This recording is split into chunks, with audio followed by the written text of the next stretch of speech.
महासंमेलन हे दक्षिण भारतामध्ये झालं। या संमेलनाला हजारोच्या संख्येने EPS 95 पेन्शनधारक उपस्थित होते, तसेच बरेच EPS 95 पदाधिकारी सुद्धा उपस्थित होते, तसेच प्रामुख्याने काही प्रमुख अतिथी सुद्धा उपस्थितीमध्ये होते। यामध्ये महत्त्वाचं म्हणजे BJPचे एक सदस्य जे डॉक्टर के लक्ष्मण हे सुद्धा या महासंमेलनाला उपस्थित होते। यावेळी डॉक्टर के लक्ष्मण यांनी सुद्धा आश्वासन दिलं आहे की तुमचं काम लवकरच पूर्ण करू, तुमचा जो मुद्दा आहे तो प्रामुख्याने आम्ही संसदेत मांडणार आहोत, असं सुद्धा त्यांनी आश्वासन EPS 95 पेन्शनधारकांना दिलेलं आहे। त्यानंतर कमांडर अशोक राऊत यांनी आतापर्यंतची EPS 95 पेन्शनधारकांची सर्व कार्यकर्ता ही विस्तृतपणे त्यांनी सांगितली। नेमकं अशोक राऊत काय म्हणाले हे लाईव्ह स्वरूपात आपण थोडक्यात आता पाहणार आहोत। पाहूयात नेमकं अशोक राऊत काय म्हणाले। त्या अगोदर आपल्या चॅनलवर जर नवीन असाल तर चॅनल सबस्क्राइब करून शेजारील बेल आयकॉन सुद्धा ऑन करून ठेवा, म्हणजे इथून पुढे येणारा प्रत्येक पेन्शनधारकांचा अपडेट हे तुमच्यापर्यंत सर्वात पहिल्यांदा येत राहील।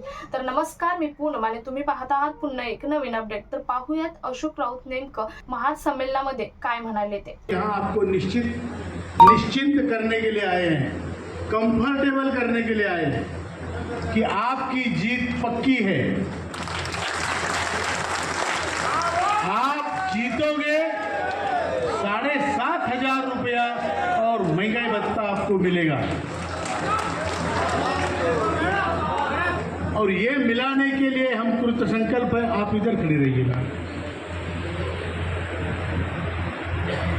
आपको जिताने के लिए सारे लोग कृत संकल्प है। कई लोग कहते हैं आप हर बार आते हो, कहते हो 2 महीने में होता नहीं है, तो आप क्यों कहते हो? हम जो कहते हैं वो जो उधर से संकेत मिलते हैं उस हिसाब से हम कहते हैं। हम आपसे झूठ नहीं बोलते। हो सकता है अगला वाला हमसे झूठ बोल रहा हो। समझ में आई बात?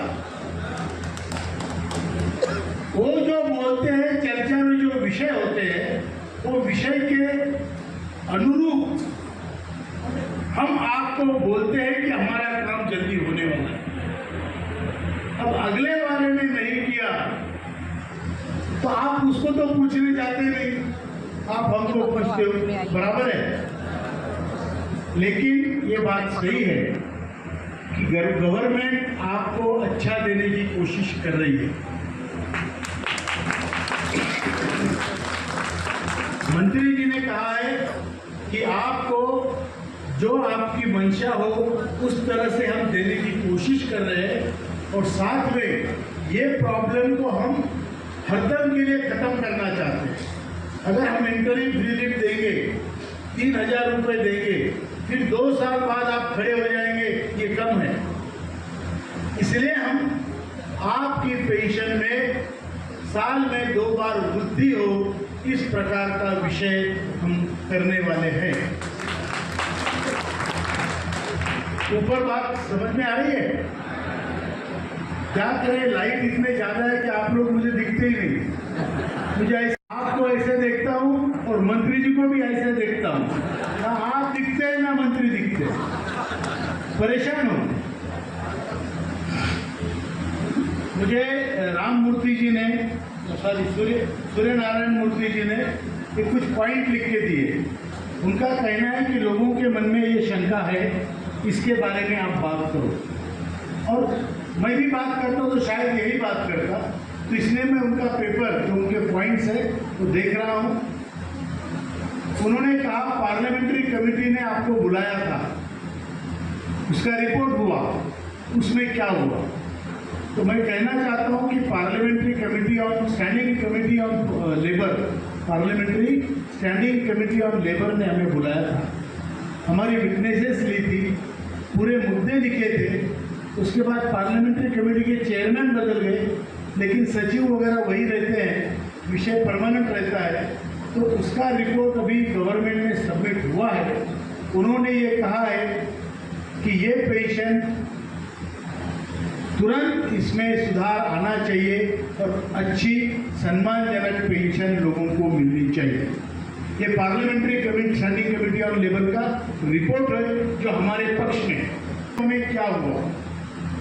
आवाज आ रही है? तो उन चर्चाओं में प्रधानमंत्री जी को, आदरणीय प्रधानमंत्री जी को हम 2 बार मिले।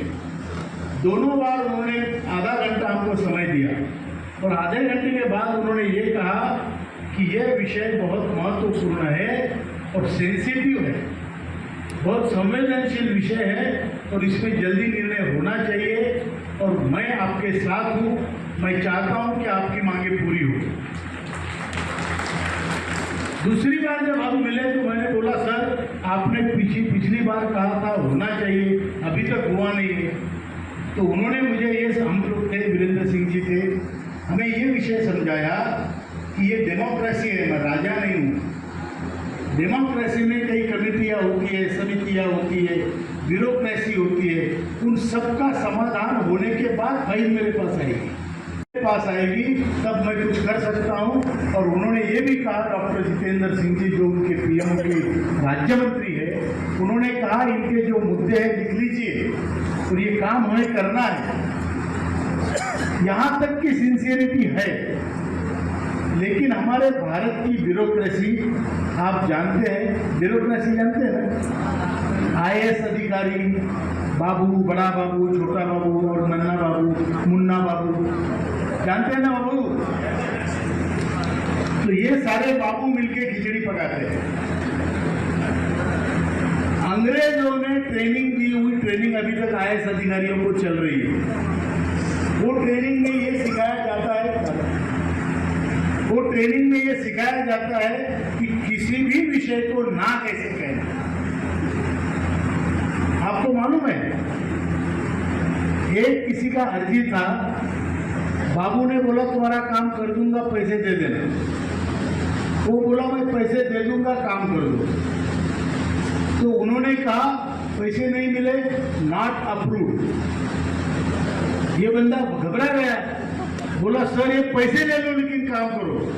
तो उसने एनओटी के आगे ई लिखा, नोट अप्रूव्ड। समझ रहे हो? तो हमारी ब्यूरोक्रेसी ऐसी जो नॉट अप्रूव्ड का नोट अप्रूव्ड करती है। और वहां अभी आप तहसील ऑफिस में जाते होंगे तो एक फाइल को धक्का मारने के लिए कई 100 रुपए का धक्का लगाना पड़ता है, बरोबर? तब वो ये टेबल से पड़ोस वाले टेबल में जाती है, फिर उसके बाद दूसरे टेबल में जाती है। ऐसे करते करते हमारे 10 साल निकल जाते हैं और फाइल धक्का खाते रहती है, बराबर है? छोटे विषय में मतलब अगर इतना डिले है, यहाँ पैसों का विषय नहीं है, हम किसी को पैसा नहीं दे रहे या ना आपको बोल रहे हैं, लेकिन धक्का मार की जो व्यवस्था है, स्लो मूवमेंट, जो जड़त्व, जो गुरुत्वाकर्षण उसमें है, जो जड़त्व है, जड़त्व वो इतना भयंकर है कि उसकी वजह से ये काम अभी तक डिले हो रहा है। लेकिन जैसे हमारे आदरणीय नरगुण सर ने, आदरणीय वीरेंद्र सिंह जी ने कहा है, अभी होने में है। अब बिल्कुल आंखों में आंखें डाल के बातें हो रही है। आदरणीय प्रधानमंत्री जी से 2 बार हुई है, आदरणीय फाइनेंस मिनिस्टर से 4 बार हमारी मीटिंगें हुई है, प्रेजेंटेशन हुए हैं। आदरणीय हमारे लेबर मिनिस्टर, श्रम मंत्री के साथ तो दर्जनों मीटिंग हुई है और ये सब होके प्रेजेंटेशन हुए उनके अधिकारियों के सामने। ईपीएफओ के साथ कितनी मीटिंगें हुई है। अभी सभी लोग एक प्लेटफॉर्म पे है। जैसे वीरेंद्र सिंह सर ने कहा है वो बात सही है, अभी सभी पॉलिटिकल पार्टियां चाहते हैं कि विषय खत्म हो। सभी जो ट्रेड यूनियन है वो सभी का हमें अभी सपोर्ट है। कोई 3,000 मांग रहा था, कोई 9,000 मांग रहा था, कोई कुछ भी मांग रहा था, कोई बोलता था नहीं दे सकते, वो सभी आज 7,500 और महंगाई भत्ता की बात कर रहे हैं। रहा सवाल वीरभद्रैया सिंह जी का, उन्होंने कहा कि भाई ये 7,500 की मांग अभी बढ़नी चाहिए। मैं ये कहता हूं सर आपको कि भागते भूत की पहले लंगोटी ले लो, बराबर है? जो भूत भाग रहा है उसकी पहले लंगोटी तो लो। थोड़ा हमें शक्ति मिल जाए फिर आगे भी हम बंद नहीं करने वाले हैं दुकान। पहली बात तो दुकान नहीं है, लेकिन जो भी हमारा संघर्ष है वो चलता रहेगा, अन्याय के विरुद्ध चलता रहेगा और हम सब लोग लड़ते रहेंगे। फ्यूचर प्लान क्या है ये भी उन्होंने लिखा है। भाई आपका फ्यूचर प्लान क्या है? फ्यूचर प्लान मैं डिसाइड नहीं करता, मैं राष्ट्रीय अध्यक्ष जरूर हूँ, लेकिन ये संगठन डेमोक्रेटिक संगठन है। इसके लिए कलकत्ता में 1 तारीख को जो सेंट्रल वर्किंग कमेटी की मीटिंग होगी, उसमें जो सेंट्रल वर्किंग कमेटी के मेंबर्स होंगे पूरे राज्यों से आएंगे, वहाँ डिसीजन होंगे और वहाँ भयंकर डिसीजन हो सकते हैं। वहाँ रास्ता रोको का डिसीजन हो सकता है, वहाँ जेल भरो का डिसीजन हो सकता है, वहाँ ईपीएफओ पे हल्ला बोल हो सकता है, वहाँ सार्वजनिक आत्मदहन भी हो सकता है। तालियां नहीं बजी अभी? डर गए? डर गए क्या? अगर ऐसी बात आई और सार्वजनिक आत्मदहन, सामुदायिक आत्मदहन करने की बारी आई तो उसमें मैं सबसे पहले रहूंगा। लेकिन जब तक हमारा काम नहीं होता हम झुकेंगे नहीं, रुकेंगे नहीं, थकेंगे नहीं। मंजूर है? मंजूर है?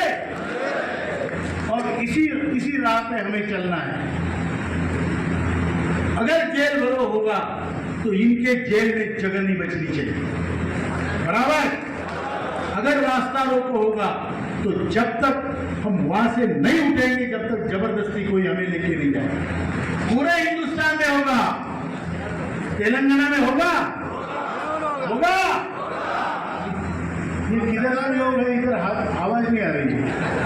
ये कर्नाटक के है क्या? होगा। तो फ्यूचर प्लान तब डिसाइड होगा। अब इन्होंने कहा रिलायबल यूट्यूब। अब यूट्यूबर्स ऐसे हैं कि उनको कोई भी चेक नहीं कर सकता। वो तो प्रधानमंत्री जी को भी गाली लेके भागते हैं, कोई नहीं कुछ कर सकता, बराबर? कुछ भी दिखाते हैं, आप देखते रहो और सोचते रहो ये सच है कि झूठ है। हमारे बारे में भी वही है। एक यूट्यूबर ने ये दिखाया कि मोदी जी मुझे हार पहना रहे हैं, एक ने ये दिखाया मैं उनकी कॉलर पकड़ रहा हूं। अरे भाई वो देश के प्रधानमंत्री हैं, हम छोटे लोग हैं, हम कहाँ यहाँ तक जाएंगे? लेकिन यूट्यूबर को पैसा कमाना है। और जहां मैंने उनकी कॉलर पकड़ी है वो वीडियो 10 लाख लोगों से ज्यादा लोगों ने देखी।